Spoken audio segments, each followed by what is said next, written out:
Jaya, jaya, jaya.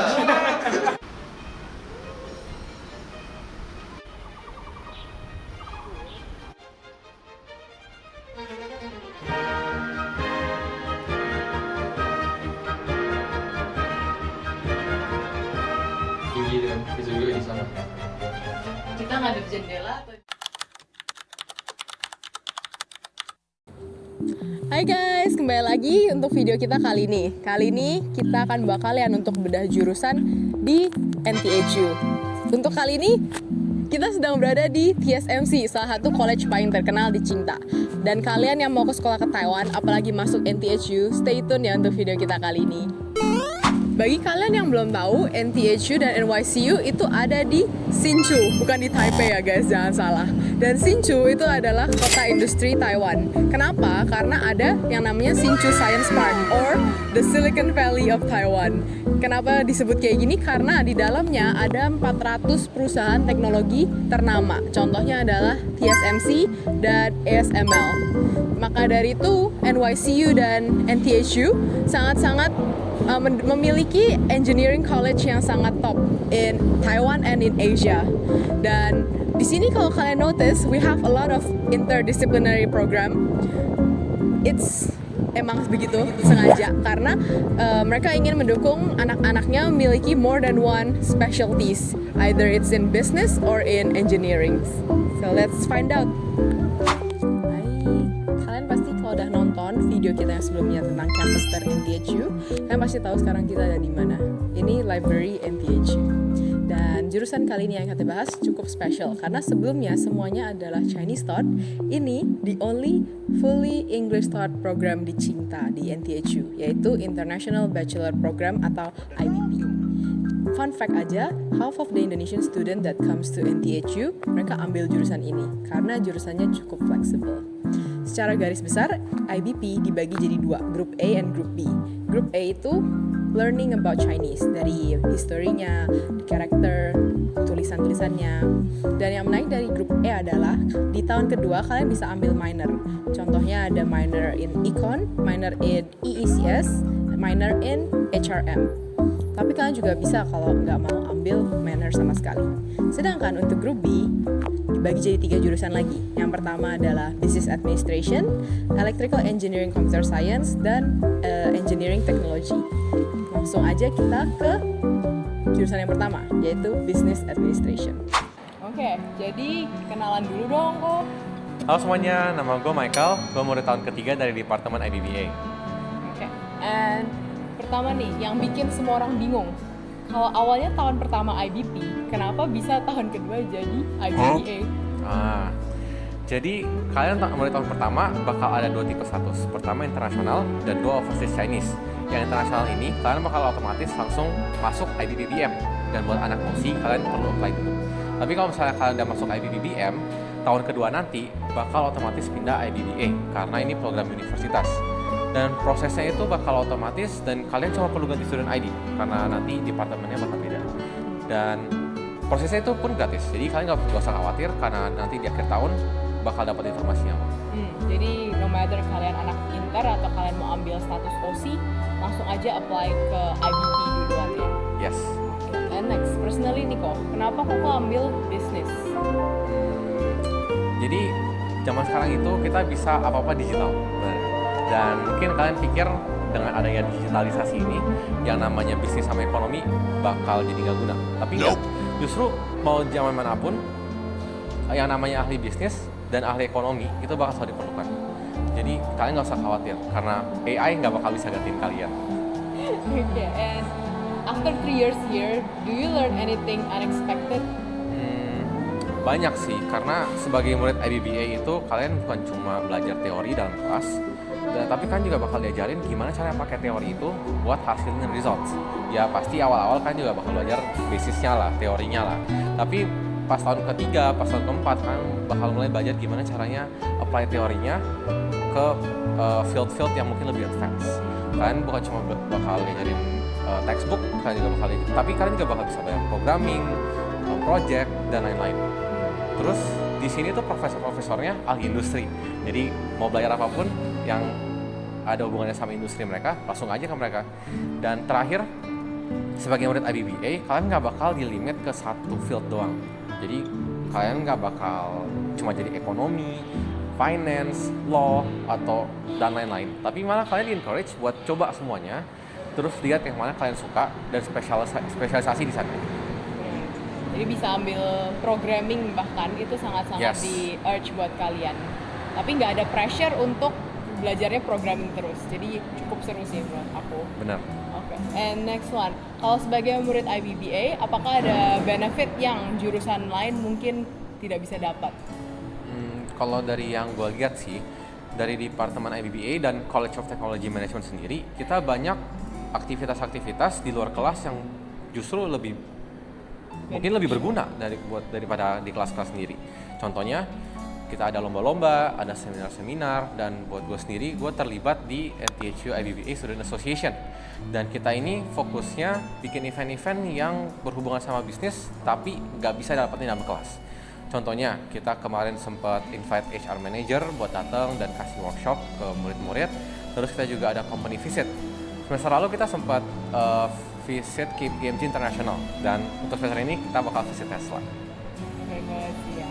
Terus kalau misal kita mau cari info-info lebih lanjut tentang IBBA, kita better kemana ya? Oh, kalau kalian tertarik dan kalian pengen tahu lebih lanjut, kalian bisa langsung visit Instagram kita di @nthU_IBBASA. Oke, atau bisa juga hubungin Oceisa and we will help you cari students yang on the major yang you guys want ya. So, thank you so much buat waktunya Ko Michael. Sama-sama. You want to say something else? Buat kalian yang mungkin bingung atau khawatir, nggak usah, karena di dalam IBBA resource-nya banyak dan kalian will be in a very good hands.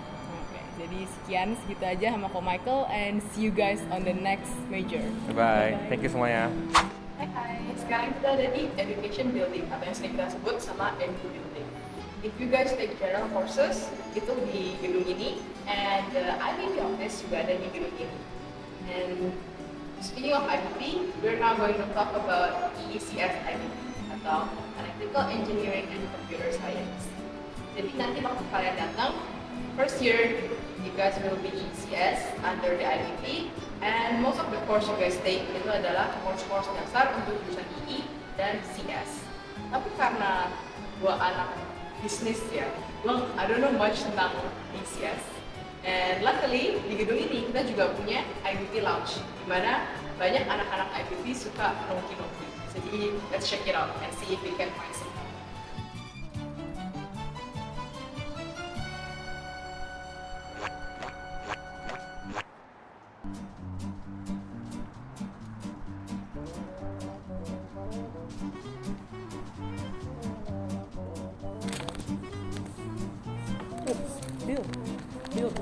Bill, come, jump. Aduh. Thank you nih udah mau ikut lompat sama kita ya. Iya, kaget ya guys. Maaf. Iya. Pertama-tama, kenalin diri dulu dong. Oke, halo semuanya. Aku Bill Lewis dari Pekanbaru. Kalian bisa panggil aku Bill. Aku sekarang tahun ketiga di jurusan ECS. Oke, jadi I think congratulations is in order karena Oke. dengar-dengar barusan menang Apa tuh? Dean List Waduh, Award. Jadi Ya, nih, thank you. pasti orang kan nanya, sebenarnya ICS susah atau enggak? ECS susah atau enggak ya? Ya, jadi sebenarnya ECS tuh gimana pun ya pasti udah bukan course yang susah ya. Course apapun kalau misalnya udah masuk kuliah tuh pasti gak ada yang gampang ya. Apalagi kita masuk ke Tsinghua University, berarti salah satu universitas top di Taiwan gitu kan. Tapi sebenarnya ECS sendiri itu tahun pertama bakal jauh lebih gila ya. Karena everything is new for you. The courses are new, and then you're in a new environment. So Bahasa gitu. yeah, also yeah, language barrier. Yeah. Jadi susah atau enggaknya bakal susah banget di tahun pertama, tahun kedua. Tapi eventually when you're like udah tahun 3 sama 4, itu udah lebih adapt. It gets better. As long as tahun pertama sama 2 nggak messed up banget lah.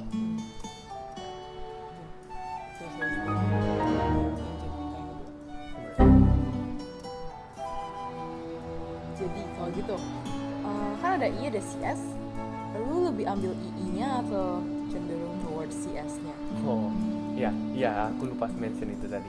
Soalnya anak II dan anak ICS itu sebenarnya bisa menjurus ke antara mau jalan ke II atau CS, atau yang lebih hebat bisa ambil dulunya IICS gitu. Tapi jarang ya kayak gini. Sebenarnya kalau misalnya di kita sini di Tsinghua sini, anak-anak internasionalnya kebanyakan bisa aku bilang 80-90% itu bakal jalan ke CS, dan aku personally juga CS gitu.